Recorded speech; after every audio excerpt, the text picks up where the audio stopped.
Well, let's go ahead and get started. Is that all right? It's 2 o'clock. That's what I got. I'll shut up now. By all means, if you want to contribute. And to put that out there, honestly, I prefer talks where like the audience participates. So if you have questions, or if you just say I'm full of crap or whatever, if you want to point something out that I misspoke, please do that. Raise your hand or just yell louder than everybody else. And if you put something in the Discord, I will try and speak it in a different voice. Ooh, I like that. But, you know, I only have a few, so. Let's see what kind of voices. Yeah, seriously, if there's a question in Discord, feel free to interrupt me in the middle or whatever, or if you feel it's more appropriate to wait, that's whatever. Nice beard, I think, is what the graphic is saying. Thank you, thank you. I worked very hard for that. No, I had this weird thing. So my wife thought I should shave my head because she's like, you have a nice shaped head. Let me just pull that off. You have a nice shaped head. And I'm like, I don't know. If I shave my head, like you don't come back from that, right? Like that takes a while. That's kind of hard. And one day we used to run this fireworks tent, and we're sitting there one July, like July 2nd, and she's like, you should shave your head. I really think it'd look good. And I said, tell you what, I'll do it, but I'm going to grow one of those Duck Commander beards. That was before Duck Dynasty, right? It was just the Duck Commander. And she looked at me and I looked at her and she said, deal. And I thought, oh crap, what did I get into? And so, right, this is July. And so I went to DEFCON a few weeks later, and there was a group doing Mohawks for charity. And so I'm like, yeah, I threw $50 to Hackers for Charity, I think it was. And I came home with a blue Mohawk. And I live in Oklahoma. It's kind of conservative. I mean, there's some Mohawks here and there, but that made a splash. So I wore it for a week to work and let everybody laugh and had a good time. And then I shaved it and I started growing my beard. And I got to this length in about 6 or 7 months and hasn't really grown since. That was like 10 or 12 years ago. So it is what it is. But enough about it. It's because you keep buttoning on the end. I keep catching it in my shirt. And it is a coping. It's a stress coping mechanism to do this. Yes, right? I do catch myself doing that. Friend, and your wife still passes the spousal acceptance. Yes, factor. she likes it. Honestly, I've had several kids since I grew the beard. Yeah. So like my oldest would recognize me. Well, no, I mean he was young. I don't even know that they would know who I was if I shaved it. To be fair, I look like I'm 12 without a beard. So anyway, let's move on. How about that? Oh, come on. All right, so I'm a security consultant for Secure Ideas. They pay my way here. Yay, thank you for Secure Ideas. If you're not familiar, I'd love to talk with you about how we can help with your security initiatives. We do offensive testing and that sort of thing. Based in Tulsa, Oklahoma, I'm one of the organizers for BSidesOK, which if I must say so myself, is one of probably the top 3 BSides organizations out there. We had like 550 people a couple months ago. Next year, definitely check it out. It's always a blast. And then I do a podcast with my boss, Kevin. We just rant about stuff and have a good time. I got a great talk. I was actually just telling a story to somebody about, I confiscated the @Sweaney Twitter handle from a neo-Nazi, but I'll have to tell that some other time.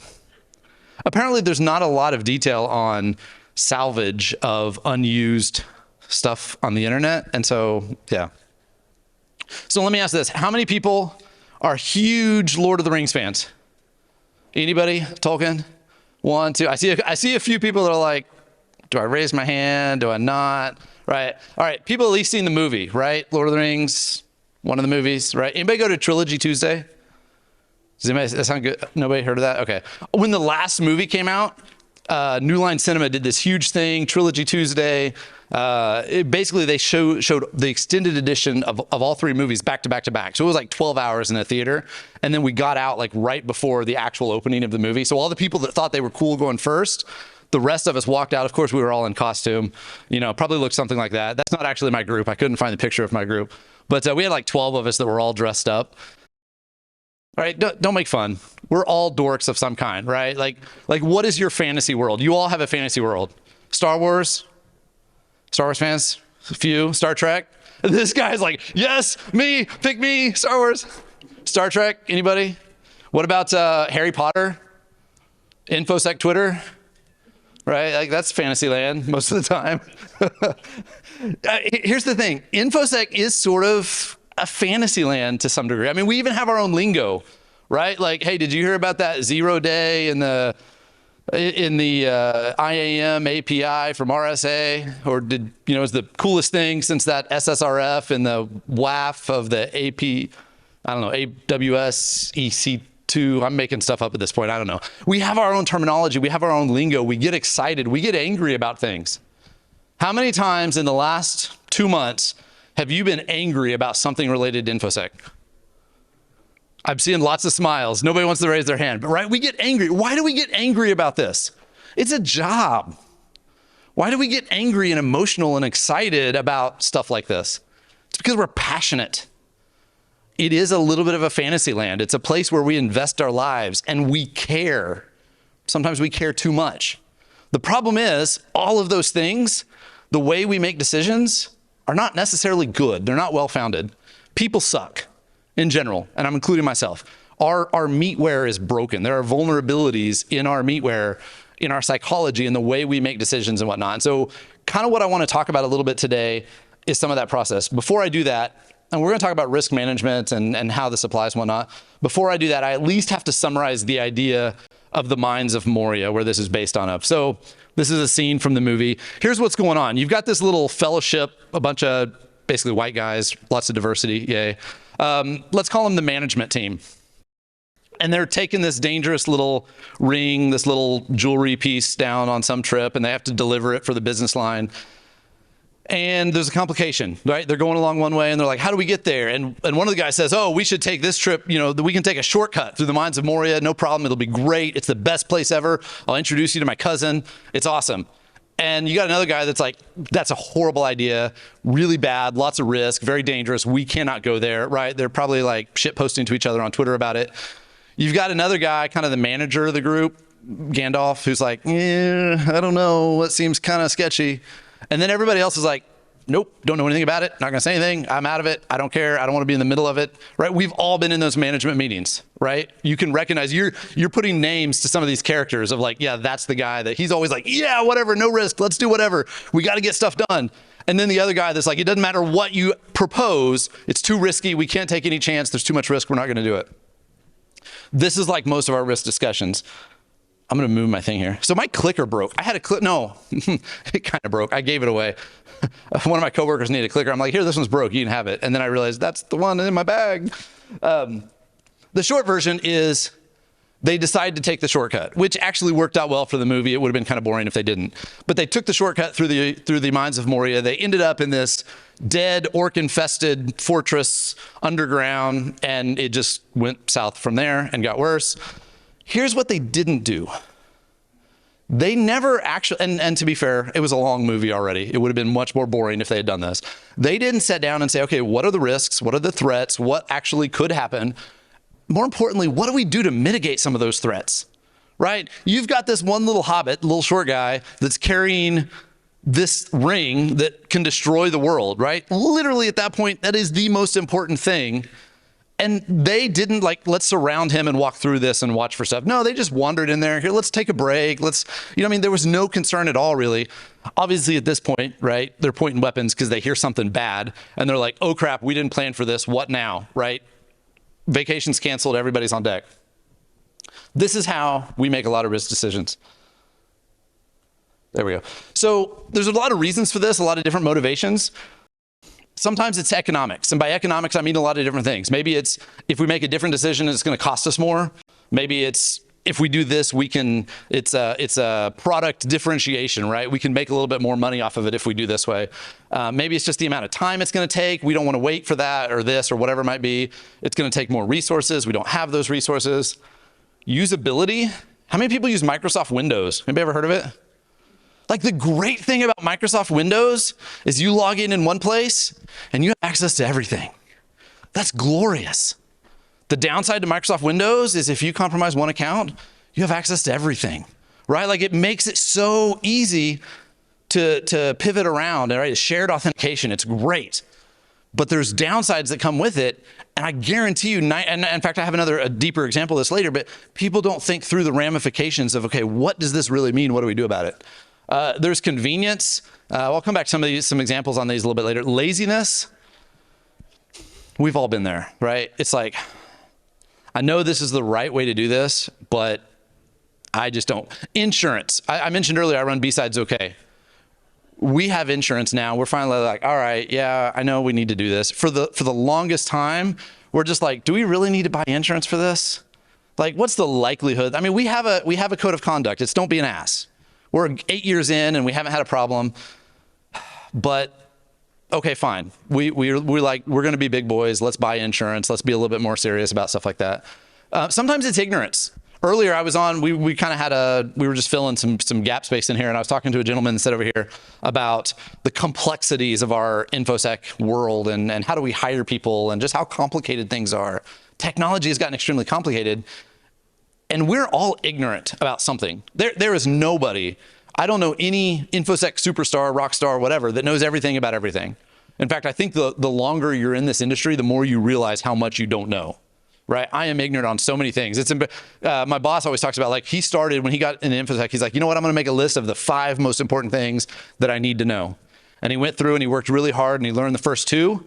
And then he had a list of 10, the most important things that he doesn't know. And then he learned like 2 or 3 more. And then he had a list of like 30 of the most important things he doesn't know, right? Like, that's the way this thing is.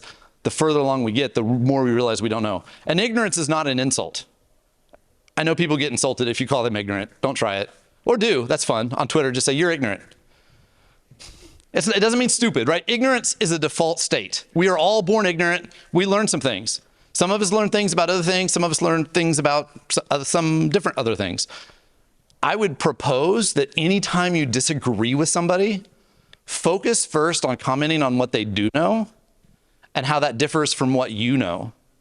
Because as soon as you say, because the media doesn't want that, right? I'm going to get into a political rant here if I'm not careful, right? Everybody's trying to say it's us versus them. It's they, them. And it's like, oh, you know, if they only knew what I knew. Well, yeah, but if you only knew what they knew, maybe you would think about it a little bit differently, right? So ignorance is a big thing, and it's really hard to say, okay, how do we teach everybody everything so that we can make rationed, reasonable decisions? We'll talk a little bit later about how to do some of that. And then dogma. I mentioned earlier about emotional. Some of us just have, this is the way it is. Like, how many people use Emacs? No, everybody uses VI. Nano? No, that guy's not. The only reason I use Nano is because I learned on Pico, right? I was like a HPUX. And so Nano was an easy switch. And I know how to exit out of VI, that's about it. And even that I struggle with sometimes. But no, I mean, seriously, we have these dogmatic, this is the way it is. HTML emails are important. Everybody needs to use them. It's okay. We have to protect users from themselves versus, no, don't use an HTML email. Don't put links in emails. We teach people not to click, right? We have these stupid arguments back and forth. And the user sitting there is like, you guys are just wasting my time. I'm going to make a decision. And the business moves on. And that's part of the issue is the business executives that are making the decisions, a lot of times this is the input they get. All these different voices saying all these different things. Sometimes it's the wrong people saying the right thing or the right person saying the wrong thing. Sometimes it's just too many voices.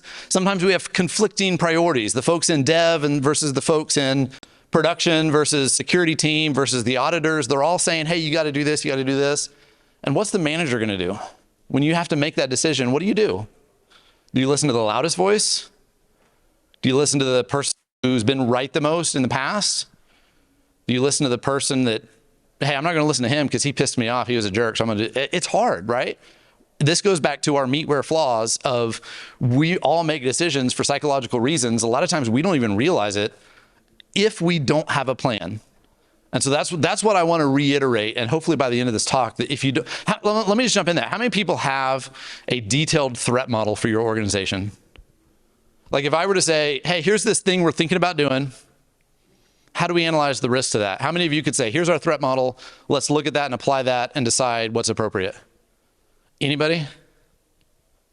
Nobody? Like she's like, I don't want to put it out there because I think he's going to call on me. It's not where you work has, okay, good enough. That's good enough though. Your organization has something, right? That's literally what Jake was just talking about, right? When he talked about that camping trip and what are we going to do and what are the actual risks and how are we going to deal with it? Like if you haven't thought those things through, you can't make valid risk decisions. You're going to make risk decisions based off the cuff. Some of you are going to be great. A lot of you not. That's just the way it works out. Unfortunately, like we just don't have standardization in our industry or in our individual organizations. We talked earlier about how, like I made the comment that the automobile industry has been around for over 100 years, and there's a lot of standardization. A friend of mine, Jim Bridenstine, used to be a U.S. Senator. He was a House, what do you call it, Congressman, House of Representatives, whatever. And then he was the administrator for NASA for several years. I was talking to him about, I didn't realize this. Everybody thinks of NASA as space, right?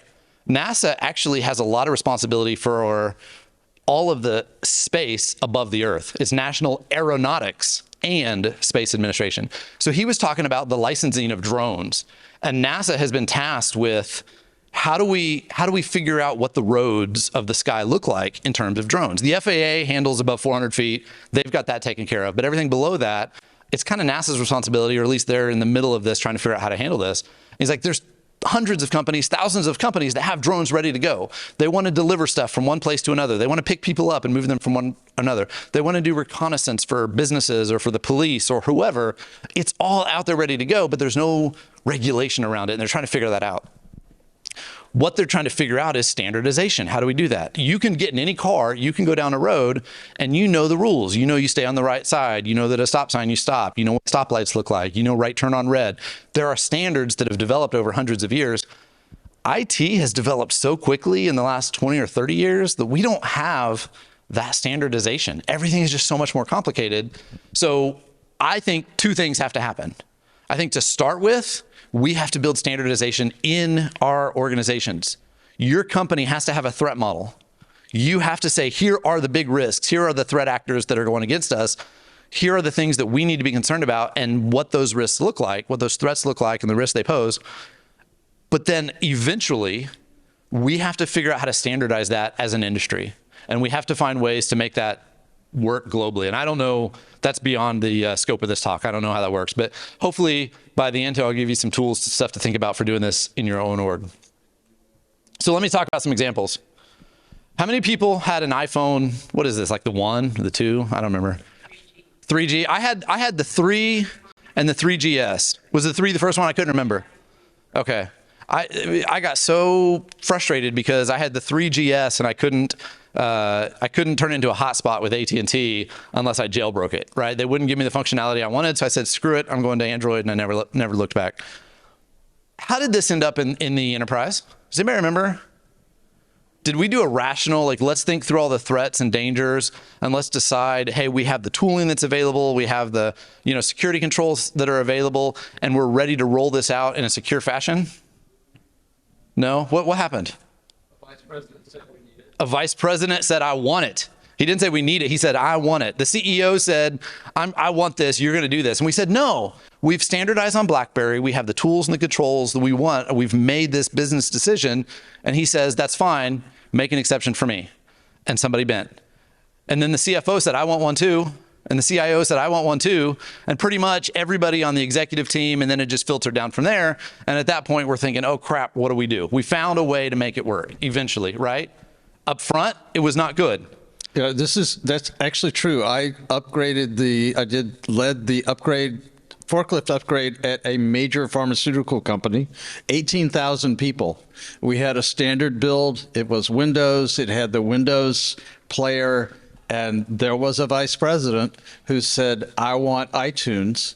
And we went round and round about it. And I said, if you want it, you got to sign off on the order that says, this is what we're going to do. And then I got called into the vice president's office and said, we're going to have iTunes.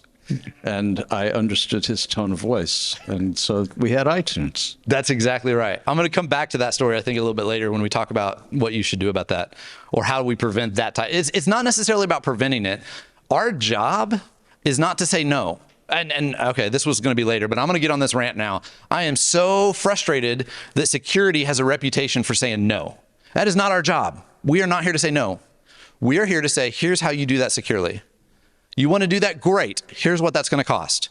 Here are the resources, whatever it's going to take. These are the things that we need to do. And if you're cool with signing off on that, great, let's do it. But we have to get away from the people that say, no, you can't do that. Because then they're going to find a way to do it anyway.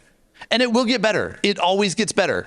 Can you have secure iPhones on your enterprise now? Well, that's maybe another dogmatic discussion. I don't know. We could argue about that. But yes, compared to back then, much better. We have tools. We have MDM. We have the ability to remote wipe and all this kind of stuff. It's awesome. We always get there eventually, but it starts slow, and the people in the beginning kind of get screwed, really. What about IoT devices? This is the best image I could come up with for IoT devices. I liked the washing machine here. I was like, I don't have an IoT washing machine, but I'll be honest, if there was one that I could get, I probably would. It's probably out there. I just don't. I'm all like, seriously, my phone is going off right now. I had to take it out of my pocket because the sprinkler people are working on my yard. And I told them they were supposed to come last week and they couldn't. I'm like, yeah, you can come next week, but I'm at a conference. So they're like, well, we can just turn it on from the garage, you know, beep, beep, beep.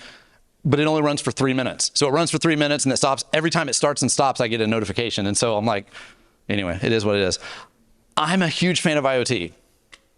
I've got my house is all wired up with all kinds of things, smart things. I've got cool stuff. I do, yes, I have it properly segmented on different segments so that my kids on their computers and their switches and whatever aren't going to screw with stuff. But what happened in the enterprise? It was the same thing. Marketing said, hey, we need this widget for this thing that we're doing. And they plugged it in. Somebody, HR, we got this thing. Legal, we got this thing. The vice president won something at a conference and says, I want to plug it in. We got this new time clock that we can manage and make sure that everybody's on time at the right time, right? We plug in all of these IoT devices and it's the same type of situation. I need this thing. I want this thing. Let me do this thing. And eventually we've come up with ways of here, let me put that on a separate segment. Let me manage that. I think we're still really struggling with this. Part of the problem is these devices are low cost. They're designed to be the cheapest out there. They're really focused on consumers in most cases. We've got more enterprise type IoT devices now, but you can't compete in the marketplace if you put all the effort into security. And so what ends up happening is security takes the last seat. We'll get to that eventually. You know, when this stuff started happening, we had no segmentation. These devices are almost never patched. I've got smart thermostats. You know how many times I've patched my thermostats in the last 4 years? Thank you, 0. Has anybody ever patched their thermostat? I don't even know if there's a way to patch them. I don't know if there's updates. I don't know if it's possible. I've never seen that. My marketing people just walked in, so I gotta be careful. And Kathy, marketing person and Kathy, how about that? Person, awesome. The thing is, like, these devices are just out there waiting for vulnerabilities and worms, and we've seen all this kind of stuff. It'll end up on the network eventually, whether we have a defined way to agree to it or not. Again, I'm not saying don't do it. I'm saying we have to be intentional about here's how we do it. Software development. I started my career as a software developer. C++ and then PHP, got into web stuff. We did not have frameworks. Like I remember, was it Zend, I think, was the PHP framework that came out early, 2001, 2, 3, somewhere in there. If I wrote something, I wrote all of that. Like I remember my programming course with, it was a data structures course. If you want to use a queue, that's great. Before you use the standard template library, you have to write your own queue. Once you've demonstrated that you can do that, then you can use the library. That was my introduction to libraries. But nowadays, everything we develop, half of it's written by all these other people. Alyssa was up here yesterday, Alyssa Miller, and she talked about software, help me out, software composition analysis. SCA, and the idea of figuring out which libraries you have, what they're being used, what they're used for, what they're doing, and how you patch and all that kind of stuff. When we started doing this, why do we use software frameworks? Why do we have all these different libraries? Is it because it's more secure? Come on, wake up. Make it easier? Convenience? That is part of it. That was kind of a trick question. There is some security. Kevin and I taught the application security class for a couple of days ago, and part of it is I tell people all the time, don't roll your own encryption. Your framework already supports it. Use it. Don't build your own session management. You're going to screw it up. Use what they've already built for you. Lots and lots of smart people have troubleshooted it and figured out the best way to do it. Follow their guidance. Use it. There is security value in all these libraries and frameworks and using this stuff. There's also convenience. It's easier, it's faster. We can deploy stuff more quickly, right? It makes things like agile possible as opposed to, going through the entire waterfall methodology. But there's problems too. And we often look at, here's what it gives me. We don't think about, here's what it costs me. And that's what we got to do. We got to be able to look at those costs. Just as a bonus, kind of the same type of thing outside of software development is the whole idea of supply chain, everything supply chain. That means so much more after COVID than it did before. But like we all depend on this. I can do this because I can get that thing here, right? We just assume it's possible and we don't think about the risk of what if I can't. Okay, has anybody seen this chart before? Wow, 2 people. What is it? Microsoft what? It's the Microsoft Privileged Access Model. Somebody give that guy a beer. Everybody said that you use Microsoft Windows, and you're all, I suppose, security people, or at least you snuck into this conference somehow. This is Microsoft's documentation on how to deploy accounts on Microsoft Windows. If you have any responsibility for security over Microsoft Network, you should be familiar with this. In their access model, what they talk about is account tiering. This is account tiering. We all know about network segmentation. Network segmentation is important. Jake was just saying, there's no reason this group of workstations should be able to access that group of workstations. I was talking about IoT. There's no reason these IoT devices need to be able to connect to these other sensitive systems, right? We block everything by default. We only allow stuff that needs to be allowed. We're all used to that. People have been banging that drum forever. But account tiering, when I start talking about account tiering, people are like, wait, what's that? That's multiple accounts, right? Yeah. Microsoft's model from the beginning, they've been saying this for 20-something years. If you have lower level tier, so here they do it opposite. So up here at the top, tier 0, you've got your servers. These are like your most sensitive systems. Tier 1, maybe some servers, some other things, some consoles, some various things. Not quite as risky, right? I deal a lot with PCI. So if you guys deal with that, Tier 1 might be your PCI scoped environment. Tier 1 is like your system administrators, your other systems that aren't quite in scope, but kind of related. And then Tier 2 is like your other workstations, everything else. Now, a lot of organizations might be much more complicated than that, but that's what it is. Here's the thing. If you have an account that has privileges on Tier 1, it should never log into Tier 2. We do the network segmentation, but then we don't do the account tiering to go with it. This is Microsoft's guidance. They said, they acknowledged from the very beginning, this model we've created of you log in here and you get access to everything is great, but it's extremely dangerous if you put systems of different risk levels together and you let people log into one from the other. But nobody ever reads this. Nobody knows it except this guy. I'm thankful he was in the back of the room. And somebody else over here raised their hand too. So that's really disappointing that at a security conference, people don't understand that basic concept. I'm not saying you don't understand it, but people aren't more familiar with it. Let me move on. DevOps. DevOps is awesome. It's kind of like secure libraries. DevOps has really empowered a lot of organizations to do a lot more things quickly. This is just some image that I found of DevOps. I honestly did not read all the things around it, and now I'm worried about what it says, to be honest. You ever do that? Don't do that. DevOps is awesome. That really works well for a lot of organizations. It allows them to build things quickly. It allows them to manage things quickly. There is a lot of benefit that comes with it. It's not necessarily all bad, but we also lose some things, right? Anybody got a CISSP? Nobody wants to admit to that. There's a couple. Yeah. Yes, I have a CISSP. I'm in recovery. From a management perspective, some of the controls that get talked about are least privilege, right? If you're a developer, you don't need access to production. That's one of the ways that we control what could happen, right? We have one person that develops, one person that deploys, another person that audits that process. We separate logging from alerting and who has access, all this stuff. We lose that when we switch to a DevOps model because the folks that are actually developing are the folks that are supporting production. They're more interactive. They have that. That's great. There's a lot of power to that. But we lose something, and we often don't think about what that actually means. Systems are more interconnected. We just need to reconsider those processes. How many people use Crestron systems? You have these in your meeting rooms and guest areas and stuff like this. You know what I'm talking about? These are so this actual system, not this actual phone, this is a picture of a different one of the same model, but Kevin and I were on site for a defense contractor in the DC area last November, actually. And they wanted, it wasn't the security team that brought us in. It was actually like the head of audit or something. And he's like, hey, we go through normal pen tests of all this stuff, but we're concerned about what's being missed because that's ran by IT and we don't have direct access to that. So we're going to bring you to the building. We're going to put you in a guest room, just like we would other IT vendors or guests or whatever. And we just want to see what can happen. Like just have at it for a couple hours. You're in this building by yourself, see what can happen. We plugged into this and, start messing around, looking at it.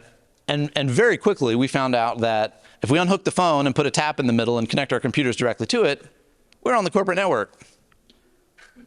we didn't believe it. We're like, I'm sorry, this is a defense contractor. Like, this is a big freaking deal. Like, they have classified stuff. We don't know exactly where it's at, but we had done a little bit of reconnaissance ahead of time, and they had a whole bunch of internal host names and stuff like that that leaked out various places. And so we started poking at some of them, and we saw everything. There was like no internal segmentation that we could see. I'm sure they did. They had something, but we couldn't see it. We actually had to contact our contact and say, I don't know what's going on here. Like, is this a honeypot? Are we missing something? We seem to have access to everything. He's like, no, that's not possible. And we showed him, and he's like, yeah, okay. You can see the blood drain from his face. And so we're talking about this, and we're like, all right, here's the thing. Maybe you guys have controls that are stricter than you realize about who can get in these rooms. Maybe people aren't allowed to be in here by themselves, and this is part, that's been thought through. He's like, no. He's like, here's the problem. I was hired last year, and when I was in this building to do an interview, and I had to take a call, and my boss said, oh yeah, here, you can sit in this conference room. And he left me there for 2 hours by myself while I took this call. He's like, if I report this up, he's the one that's going to get in trouble for it, because like, he knows this, he's part of all. And so there's this whole thought process. You saw him going through the conflict of the political issues of, how do we report this? Because it's going to make us look bad. It's going to make him look bad. What do we do?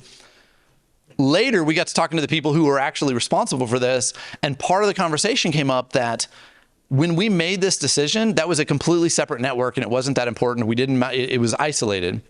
But then we got these new devices, and they have the ability to automatically manage meetings and connect to Exchange. And I can go to the thing on the wall and say, I want to reserve this room from 2 to 3, invite this person, this person, this person, and it will connect to Exchange and send them messages and do all this stuff for me. And it's really cool. And look at all this new thing. And you could tell the salesperson, whoever sold this system, was like, this is awesome. This is the future, right? The Jetsons live down the street. But they didn't think through, will this work in our network? No, they said, hey, we got to have this. Some executive signed off on it and said, yeah, that's cool, open it up. The security people were like, we can't open that if we do this, but it got forced through anyway. And so nobody went back and looked and like, okay, what are the actual threats that we talked about when we first did this? Are they still applicable? What does this change? Does anybody remember the Capital One breach a couple years ago? I kind of jokingly referenced it a little bit when I started. What was the deal? Does anybody remember how they got in? It was AWS.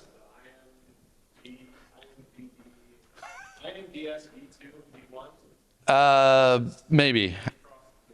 So it was an SSRF attack. There was a WAF. They found a WAF that was vulnerable to an SSRF attack and launched that. Great. If you don't know what SSRF is, it means that you can connect to one system and send malicious traffic that will cause it to connect to another system. And then maybe, and in this case, it retrieves that information and sends it back to you. Well, what a lot of people don't realize, if you're not super familiar with AWS, is AWS has a metadata API that's listening on localhost. And every EC2 instance that you create in AWS has this API running locally. You can't get rid of it. It's there.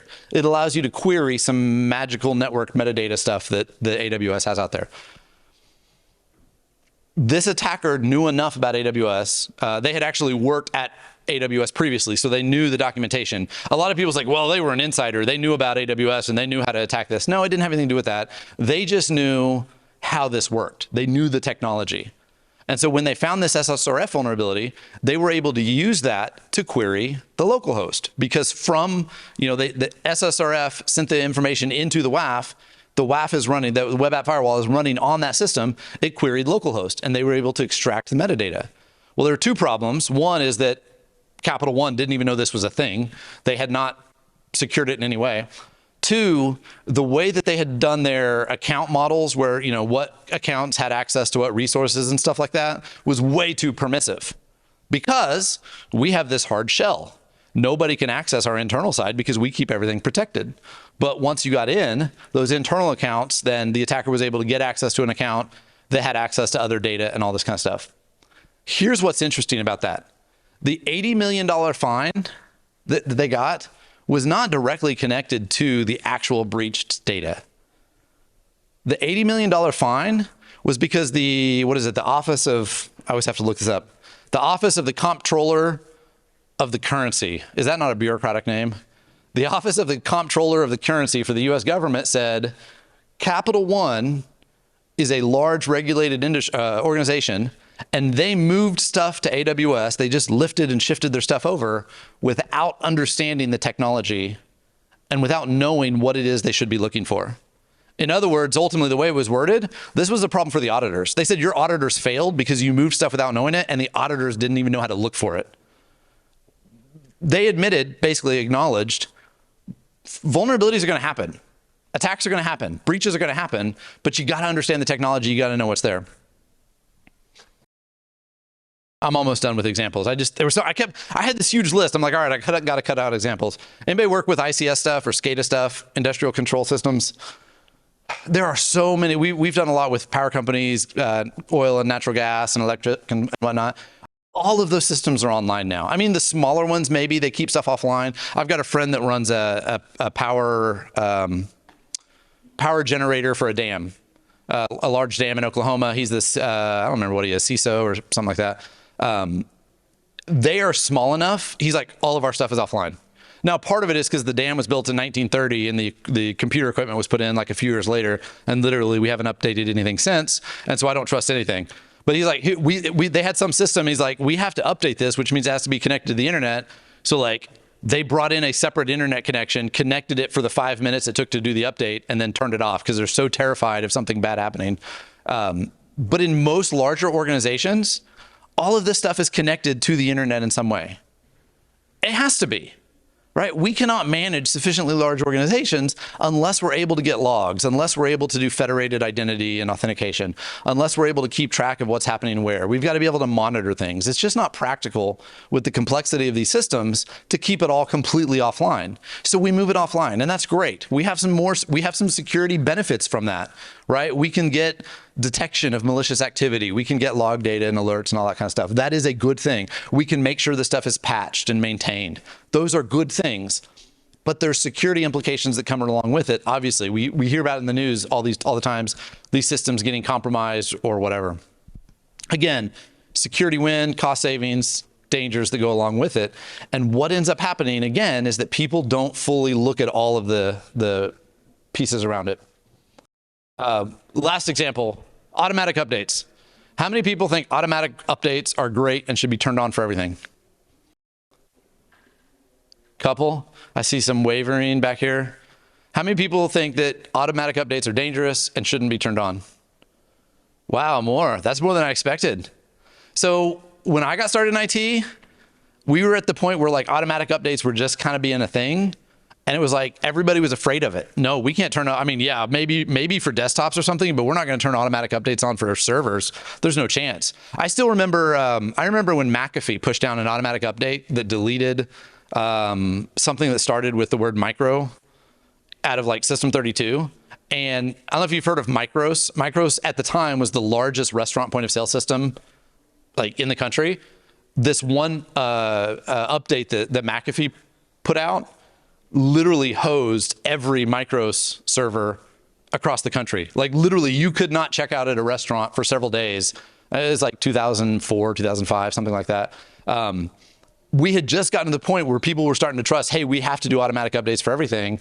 And then stuff like that happens and it's like, okay, now we can't do it for anything. And then we started getting back there. I remember like 2010, 11, 12, when Firefox came out and said, hey, we're gonna turn on automatic updates every time. You can't turn it off. If you have a system, it's gonna be automatically updated. And everybody's like, no. And so like all the enterprises started removing Firefox and then they backed off and they're like, okay, we'll give you the ability to turn it off and manage it, but by default for everybody else it's on.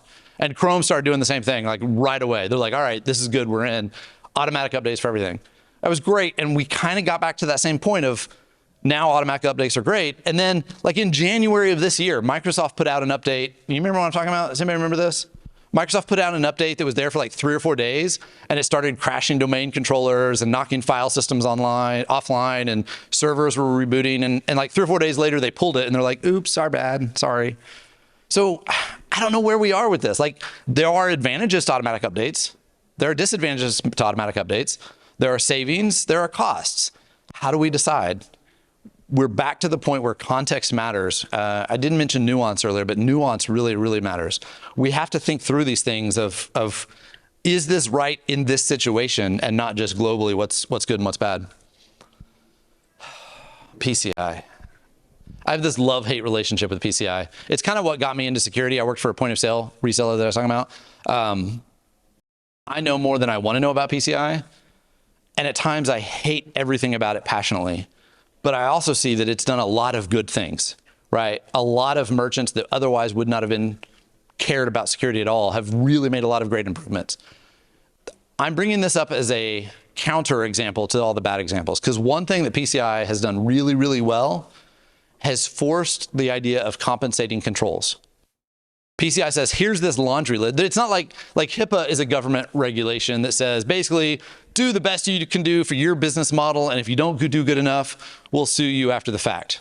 And so everybody's like, what do we do here, right? Like all the others, Sarbanes-Oxley, FERPA, GLBA, like they're all fairly vague because they're government regulations, and that's what they do.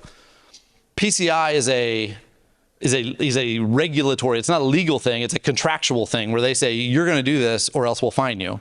And that's been awesome, but what they introduced is this idea of compensating controls where they can say, if you can't do this good enough, here's this other thing you can do to make up for it. And they force people to think through the ramifications of, if I'm not gonna do this, what am I gonna do instead? And is that good enough? And I think that's a really good counterexample.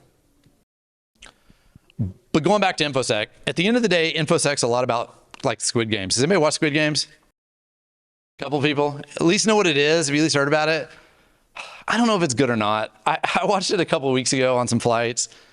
I kind of like it. I honestly can't decide. I'm not a big Korean drama guy, but it was interesting. Here's the thing. With Squid Games, it all works out in the end. I mean, for a couple of people, the ones that don't get slaughtered. That's kind of the way it is with Infosec, right? Whoever jumps first, if you're the first one to say, yep, I'll do it, I'll run out there and do this thing, you're probably the one getting killed first, or compromised is probably a slightly better way to saying that, right? But if you wait and see how it goes, okay, you can kind of see what's playing out, and then that's the way Infosec is, right? We jump out, we have new technology, we have new ideas. Whoever jumps on it first ends up getting compromised first, and then eventually we build controls and solutions and, you know, come to reasoned ways to think about this kind of stuff. It's the arrows in the back model. It's the arrows in the back. Yeah, right? Yeah. The arrows in the back. Whoever takes the first part. So a couple of ways that we fail at this. I've talked about all of these different things, I think, and just for time, I'm going to kind of skip over here. Urgency, emotion, we get passionate about things, insufficient information, lack of experience. We put people in positions that they're not really competent for. The gentleman that I was having a conversation with earlier during the lunch hour, you know, he was saying, you hire somebody, you train them on your tech and they know what's going on. And then after a couple of years, they get a $10,000 bonus to go to another company where they're doing it differently with different tech. And that guy learns that, right? We get people up to the level of competence and then they get a promotion to somewhere else where they're incompetent. That continues to happen. Nuance. Nuance is difficult in conversations, especially when you have lots of people trying to chime in and get their opinion heard. It's really, really hard to understand the nuance of a particular type of risk, but we have to consider that. Political issues, inter-team conflict, sometimes cowardice. Political cowardice is the reason we still have the Patriot Act. Nobody is going to vote to remove a safety feature that could cause death later on. Because if that does, let's say they repealed the Patriot Act and then terrorists took advantage of something 6 weeks later that might have been detected by that. That political person is done. Their career is over. That will be reused against them over and over and over again. We see the same thing in businesses. Nobody wants to say that couldn't happen. We don't need to invest in this security control. We don't need to worry about this risk, because if they do, they get screwed in the long run. So political cowardice often lets people say, I don't want to take the risk. I'm not going to take the chance. Let's just play it safe. Or vice versa. I just don't care. I'm not going to deal with it. Time, resources, no formal threat model process. So that's the big one that I want to leave you on. What is a threat model? And since there was only one person here that said they have a good threat model, there are a lot of formal ways you can do this. I mean, literally, you can take classes on threat models. You can read books, Stride and Pasta and Linden and all these others. There's lots of them out there. it doesn't have to be that formal, at least, especially for small business. You can start small. The majority of threat models that I've worked with customers are spreadsheets. They start out as a spreadsheet. First thing you do, abstract the environment. What do we got? What are we protecting? Maybe it's this, you start with this one particular network. Maybe it's a subset. Maybe you say, hey, we're just going to deal with PCI for now, or we're just going to deal with, this particular customer focused network. Maybe it's not even just a network. Maybe it's a business model or something. Think about the data flow diagram. Where does input come in? Where does output go out? What's being processed in the middle? Map all that out. Come up with some abstraction so you can think about the different components. I'm assuming you have an inventory of some of these systems. If not, that's number 1 and 2 on the CIS controls. So that'd be a good place to start. And then you need to build profiles of potential attackers. Some people call these threat agents. Jake was talking about this a little bit, about thinking through the types of people that would be attackers. Some of these are going to be disgruntled former employees, maybe disgruntled current employees, random people on the internet, somebody that's angry because your CEO said something political on Twitter.